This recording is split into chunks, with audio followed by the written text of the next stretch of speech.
In our practice, the last verse we just recited was, may we completely realize that Tathagata's true meaning. And that's really the essence of our practice, is that we're going for realization. You can understand conceptually the teachings, and everybody should learn the teachings because they help a lot, give a framework to what we're doing, and encourage us as well. Because sometimes you can sit and you can just wonder, like, why? Mm-hmm. And then the teachings explain very clearly why. It's in order to end suffering and increase, certain states of mind, certain qualities that are beneficial, and to reduce ones that are harmful. And the teachings spell out ways to do that. And they identify the harmful ones, and they identify the beneficial ones. Because without that guidebook, we're kind of like wandering around. Maybe you've encountered some ethics in your life, but on a regular basis, practicing it consciously and intentionally, trying to improve your good states of mind and to decrease the negative states of mind. I haven't encountered many systems to help me that explicitly. So that's what the teachers can really do for us, is they give us that, why are we doing this? And it's really clear. And the clarity of the teachings often will strike you in the beginning, because why don't people talk about this? Why don't they teach me that in school? What am I learning? What are they sitting down at the desk and learning? If it's not how to be really a better person and to create a better society where people suffer less and are happier. And why are they not talking about that? There are some teachers here, we should ask them, what's on the curriculum? It's always someone else's fault, because it's like the Ministry of Education. I have to talk to the minister. Get him to meditate. It's not going to happen. Not until after the election. So, hopefully.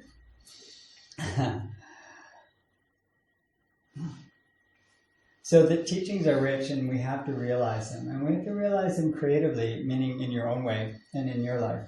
Because it's not realizing them, in a theoretical way. It's taking them into practice. And you have to experiment and sort of explore, well, how do I fit these pieces together? These states of mind, like loving kindness and compassion, sympathetic joy and equanimity, the Brahma Viharas, the four immeasurables. How do I understand that in relationship to, say, karma? That, action produces a result that's similar, which then produces a result that's similar. Well, then we can try to link them up. If I practice more loving kindness, then I'm more likely to practice more loving kindness. It creates a habit in your mind. So you start to see the karmic results almost immediately. That the truth of karma, when you combine it to things like compassion and loving kindness and equanimity, you see that, I can be more equanimous. I can have more equanimity by practicing it, which means I'm now creating a new condition in my mind, a new habit. But if I don't do that, and I don't make it intentional for my practice, then, the habits that sort of are just part of my baggage and package of being here get reinforced.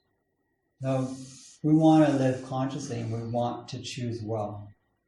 And the teachings help us make those choices, because they say, you can go this way or you can go this way. You can go to anger and aversion and attachment, or you can go towards acceptance and kindness. So which way do we want to go? The choice is always there. And it's this choice we practice in our meditation from moment to moment.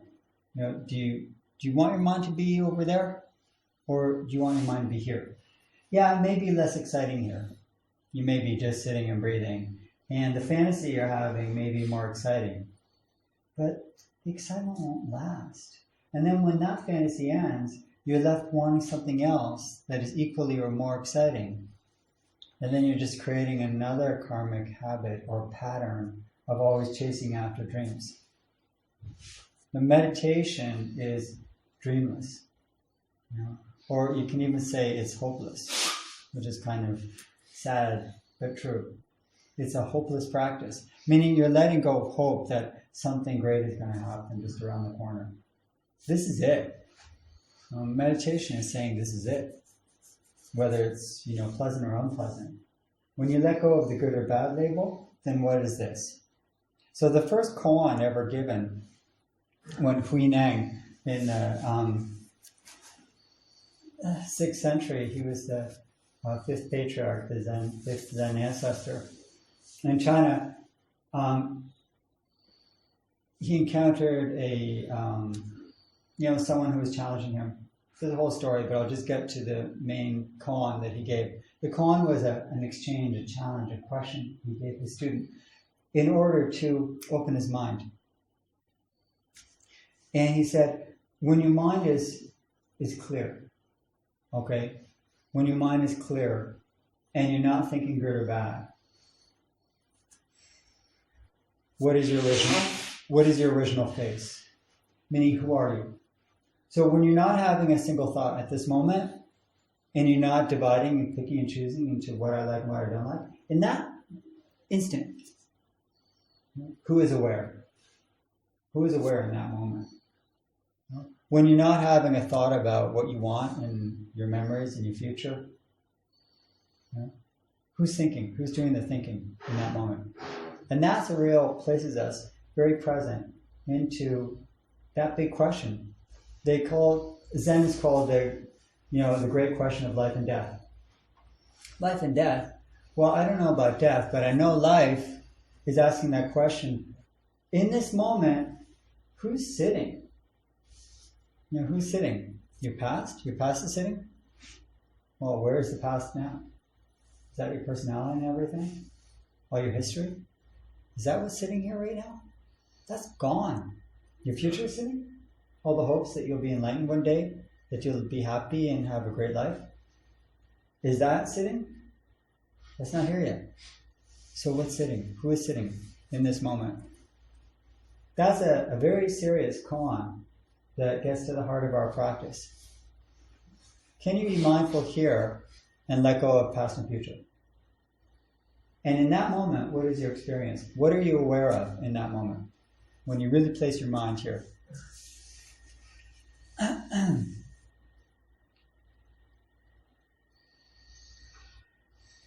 We have a koan course.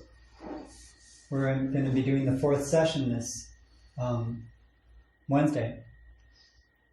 And that's really what the koan we're working on is about. Each week we're working on a different koan. And the koan of this week really is like, who's doing this? Who are you? Who are you doing this?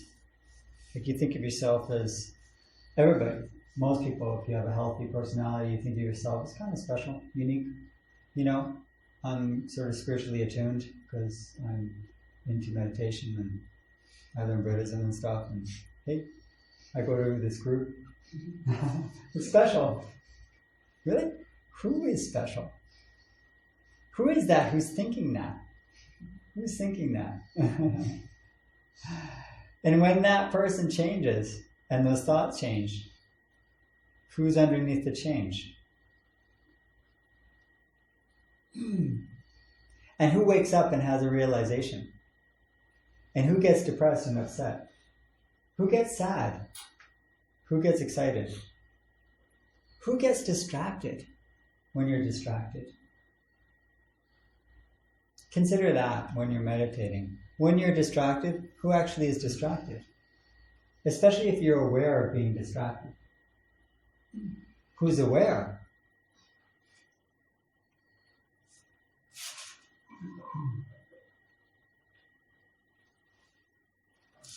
I was going to talk about, and I planned to it, the title I gave this talk was Ecological Dharma. But I wasn't thinking about, having a Dharma group that, I don't know, drives less and plants more trees. And I don't know what, eats organic. Maybe you do all that stuff. Ecological. What I was meaning was something more fundamental. Is the non-duality between you and the rest of the world. The real ecology is knowing that you're not separate from ecology. That there's no ecological Dharma, because that's already saying that there's Dharma and then there's ecological Dharma. And there's no ecological person. That's already assuming that there's a separation. The real ecology is knowing that there's actually no ecology. It's not a separate thing. Human is it. How do I understand this? Well, the old teachings help a bit. In the Chinese and Japanese sort of understanding of nature is divided into 4 basic elements. And the elements, which we know are like the earth element and water element, fire element, and air element. Those are the basic elements that they divided reality into. Now, those elements are sometimes given meditations, and we can find, parallels in, first of all, in our own body. We understand that the earth element is very, solid. It's when you have solidity, you have form, right? You have form and it's solid. Okay, there's earth element. You have a lot of minerals. You have calcium, your bones. Feel your teeth, they're made of calcium. You have a lot of things. You even have iron inside of you. Well, taste your blood. It's full of iron. So there's the earth element all running and coursing through you right now. But more than just the elemental level of it, the fact that you have form, you're solid. And in our sitting, we can understand the earth element as that solidity and that stability that you sit with. In Zen, we say, taking your mountain seat. What is the mountain seat? Well, you're sitting up high, sort of, if you're on a cushion this big. But you're sitting up high, and you're in the shape of a mountain. Okay, to sit in the posture, and that's why the posture is really important, because you're actually sitting in a mountain posture. What is a mountain posture? What is this earth element? It's the earth element of being real stable, unmoving. That's why we don't move. You're a sitting mountain in meditation. Right? You're emulating, you're embodying the mountain, the earth element. Now I want to look at these also. There's a lot of 4s in Buddhism, and I want to make the parallel. In order to develop this, I want to understand how these 4 elements in the Chinese system, these 4 elements have very strong Buddhist parallels in terms of the 4 Brahma Viharas, which are loving kindness, metta, and compassion, karuna, sympathetic joy, mudita, and upekkha, which is equanimity. There's another 4, though, that we should understand and how it relates. And this is why I want to bring the teachings into our sitting and into the physical form that we have. There's something called the 4 characteristics of reality, how the Buddha understood the world we live in and the nature of reality. What are the 4 characteristics? Well, we know them. There is anicca, which is impermanent. Impermanent also means unstable, right? Just like things don't last, okay? Life changes. Stability changes. That's impermanence. That's anicca. There's dukkha. Because things change, then, there's dissatisfaction, right? And it leaves you wanting more. There's a sense of lack, right? Dukkha is the result of things changing in life, right? There is anatta, which is non-self. That because everything is changing, there's no inherent self. There's no soul in the Dharma, and there's no inherent self. Okay, that's why I asked you in the beginning, who are you? Who are you? Look and look and look and look. And what's the final answer? Because it's hard to come up with one, that's just a really simple example of anatta, of non-self. Now, in Mahayana Buddhism, which Zen is a part, there's a 4th nature of reality. right? And that fourth nature reality is called Buddha nature. Buddha nature. That every sentient being, anything with a consciousness, has enlightenment, is naturally enlightened, has a pure consciousness, a pure awareness. And that pure awareness is, whether it's a dog, yes, a dog has Buddha nature, whether it is an ant, whether it is a human being. But it creates a great equality. That's why Buddha nature is so important in the Dharma. Because it's not just people who are Buddhists and practice meditation who realize Buddha nature. It's all beings. All sentient beings have Buddha nature. That's an amazing equalizer, right? That can really help us as a perspective on life. And that's why that teaching is really important. When you look at all beings, no matter where they're from, no matter even what they're doing, whether they're in prison or whether they're in hospital, whether they're dying or whether they're just born, Buddha nature. Okay? That's a real important quality that can help us have greater equanimity in life. What do I mean? How do I have greater equanimity? I thought I'd have more loving kindness. Well, yeah, you might have more loving kindness if you think about Buddha nature. But you have greater equanimity because when somebody seems like doing something really not good or harmful, you can accept them more because you realize that, behind all the destructive actions, there's still Buddha nature. Okay, I still believe in this sentient being. That's equanimity. You can accept the difficulties with more grace because you know there's more. Okay, there's more to everyone than just their behavior. So I want to understand those four in relation to the elements.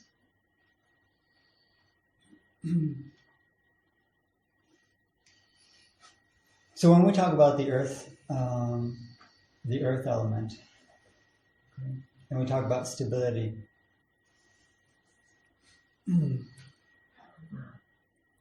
we're obviously talking about equanimity, because when you sit and you don't move and you're stable and you can deal with the changes, that's what the mountain posture is in meditation. Now I'm going to read a couple of quotes from the Dhammapada, which are these things from the Buddha. And he said, "As a solid rock is not shaken by the wind, wise people do not bend through praise and blame." Right? There are these 8 worldly concerns that the Buddha spelled out. 8 worldly concerns are these 8 worldly or these 8 aspects of life, these 8 types of goals that we grow up believing will make us happy. Things that we want and things that we don't want. Those are the 8 worldly concerns. Okay, praise and blame are 2 of them. Wanting praise and not wanting to be blamed. Wanting a good reputation, not wanting a bad reputation. Wanting pleasure and not wanting pain.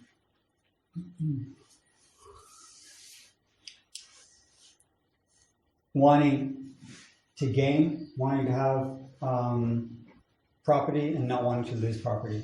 Those are the 8 worldly concerns. We know them well.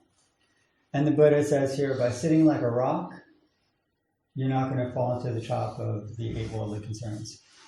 Okay? What is that? That's our mountain seat. Right? That's the earth element. And that's being stable. Stable in what? I thought the change is impermanence. No. It's being stable in your mind. When your mind can be stable. Okay? Stabilizing your mind is an aspect and a strong practice that cultivates in meditation. The stability of the mind. Right? How do you feel when someone criticizes you? How do you feel when someone praises you? You feel great when they praise you. You feel terrible when they criticize you. Right? Both of those, the Buddha will say, are a mistake. Are a mistake. It's feeding your ego, either to feel up or down. Right? But sitting like a rock, equanimity helps you see through that. That's the earth element. The earth element is, at its core, the practice of equanimity. Now, what's the water element? Well, water we know is flow. Water we know is, your blood, your saliva, your urine, your semen, you're all these things that are liquid in your tears. Okay, there's a lot of water element in your body. I don't know what it is, 75%, something like that, in water element. Of course, we understand water element as change, okay, as anicca. But there's something else that water element can offer us. Water has a real special quality to it. Okay? Water adapts to its form. You put it in one container, it makes that shape. You put it in another container, it takes that shape. You know, water adapts. Water accepts. Okay? And water cleanses. The water element is that which is always wanting to relate to the other. Right? We have water in mikvahs, we have water in baptism, we have water in the Ganges. What is it all this spirituality about water? Okay, it's real compassion, the healing waters. Right? There's something about water that is very compassionate. Without water, there's no life. The Buddha wrote this about water as well, though, in the Dhammapada. Think not lightly of good, saying, it won't come to me, meaning I won't be good. Like, it's going to be too hard to become good. Drop by drop is the water pot filled. Likewise, the wise person, gathering it little by little, fills himself with good. Okay? So the Buddha compares the drop of water to the cultivation of good in your heart and mind. So water has another element here. Patience. Water has the nature of patience. You know, if you ever go walking around the sea, you should go to the sea sometime. Right? Contemplate sand. You know how long it took to make sand? It's really small little things, right? You take it for granted. I don't know, millions of years to make this nice sand. Okay, that's all the patience of water. Water is patient. Water is compassionate. So the water element, if we think about that as we are water, not as something abstract. It actually is your physical form, just like earth is your physical form. And then in that form of earth, we can practice equanimity. With that form of water, because it is what you are, you can practice compassion and patience. It's the nature of what you are. It's not something foreign. It's not something you have to force. Because you are composed of water, you can practice compassion. Now we have another, the third element is fire. The fire is kind of difficult, right? Because fire, the Buddha says as this, is that there is no fire like passion. Right? And there's something called the Fire Sutra. There's a sutra where the Buddha writes this. He says, "O bhikkhus, all things are on fire. And what are priests? Are all these things on fire? The eye is on fire, forms are on fire, eye consciousness is on fire. And with what are these on fire? With the fire of passion, with the fire of hatred, with the fire of infatuation, with birth, old age, death, sorrow, misery, grief, and with despair they are on fire." So here we see the Fire Sutra and the aspect of fire in us, which is temperature. I mean, you're warm, right? I mean, you're 36 degrees. There's like a low-level fire burning in you all the time. I mean, if you're alive, you're on fire to a certain degree. Okay? Now, the Buddha warns us, though, that the fire of passion and of anger, of aversion and attachment, right, they cause real harm. Okay, they cause real harm. What does it feel like when you're angry? It's passionate, isn't it? It kind of burns. You know, it burns. And passion too, strong desire, it burns. Okay, it burns. What does it burn? It burns your judgment. It burns your judgment away. So you cannot decide reasonably what to do. It burns away your clarity. It fills your mind with smoke. So you don't know what's what, and you're not able to see clearly. That's the nature of fire. It's not just that it burns, but it fills your mind with smoke, so you cannot actually perceive clearly. What is the right thing to do in this situation? If you're on fire from passion and anger, you won't see clearly. And that's why the Buddha says there is no fire like passion. It blinds you. It totally blinds you. But there's another way we can transform that energy. And like all fire, the whole myth of Prometheus, who brought down the fire from the gods, he was punished because he was giving them a great tool. He was making them like the gods, because then he could, humans could use fire. What is it that we can use this fire with, this energy? Okay, how can we use fire into which Brahma Vihara? Is it loving kindness? Loving kindness is not passion, is it? Loving kindness is not passion. There's sympathetic joy. What is sympathetic joy? Upekkha. In the Brahma Viharas, sympathetic joy is that when someone else is happy, or when someone else has success, or when someone else has some pleasure, you also feel happy. You feel good for them. You rejoice at their pleasure. That's the type of passion that does not burn. If you feel desire for what they have, it burns. If you feel happy that they have it, that's sympathetic joy. It doesn't burn. That's taking the fire of passion and using it according to the Dharma. When you can apply that same fire and use it for the sake of others, you're rejoicing for their pleasure, for their happiness. That's sympathetic joy. That's how we can use fire and use it well as a tool for healing. The last and the fourth element, of course, is the element of air. What is the nature of air? It's space, right? It fills space and it doesn't take up the room. Okay? And that's why it's loving kindness. That's why air is metta. The parallel of air is metta. What is it? We're breathing. Okay? We're breathing.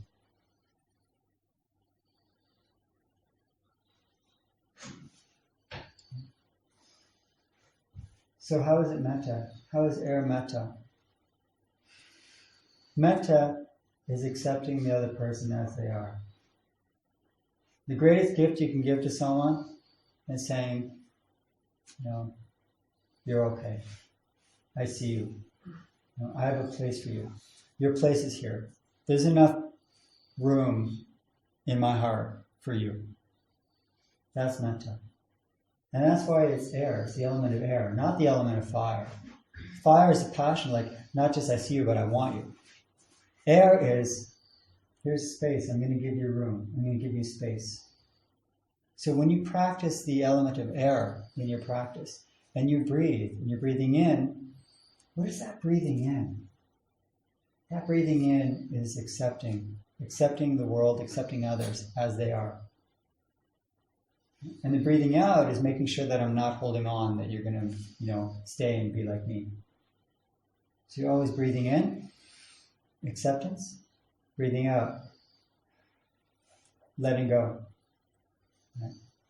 Letting go that, they'll stay and serve you in some way. Okay? You're not accepting others in the hope that somehow you'll benefit from it. That's why you need to breathe out. You're breathing out because you're letting go of that expectation. You're breathing in by accepting them as they are. So you can practice the loving kindness of air with every breath. So just to bring these four back as practices that we do, not just theories, but we take the teachings, especially the Brahma Viharas, the four measurables. We apply them to the elements, and we use them as elements that we are now in our sitting. So to recap really short, in order to emphasize the fact that these are practices we do. When we sit in the earth as earth element, right? We're sitting as a mountain that doesn't move, and we're practicing equanimity because we're unmoving. Good things happen, bad things happen. Pain happens, pleasure happens. Gain happens, loss happens. Praise happens, blame happens. People see you as a great person, people see you as not a great person. Okay? That happening all the time. To step back from that, you are unmoving. You observe it from your mountain seat. That's the earth element, is the equanimity. You accept things are up and down. That's the way life is. Okay, earth element. The water element is that you accept that things change. Everything's changing, you're changing, okay? And what you can do with this change is to wish it to be without suffering. You bring into the element of change, it's not neutral. You bring compassion to the change. I hope we all change towards less difficulty and greater joy. That's the compassion there. That you recognize the change and you wish it well. That's the water element. You're living water. That's why we cry with tears that are wet. Okay? Because it's compassion. The fire element is, you have a lot of anger, you have a lot of aversion, you'll have a lot of attachment. You take that very energy and you direct it towards rejoicing for others. You take that same energy, you don't repress it. You use that energy in order to connect to others and be happy for them. Others have gain, others have success. Great. Take that energy of desire and apply it to rejoicing. You won't be missing anything. That's the fire element. It's not about extinguishing a fire, it's about using it well. And finally, the air element is we practice by breathing. Every breath that you take in is a breath of acceptance. And every breath that you exhale is letting go of your attachment that others in the world should be the way you want it to. So you practice that with every breath. You practice loving kindness. That is metta. Metta and breathing meditation are one practice, and that is the element of air. So if you really want to do Dharma, contemplate and practice with the four elements, not out there in the world, but in here. Your breath, your form, your body, your liquid, your tears. Okay? And your passion, your energy and your heat. You practice with those and you transform them into realization using the Brahma Viharas, the four immeasurables, as your guide. You have everything you need. You just need to do it.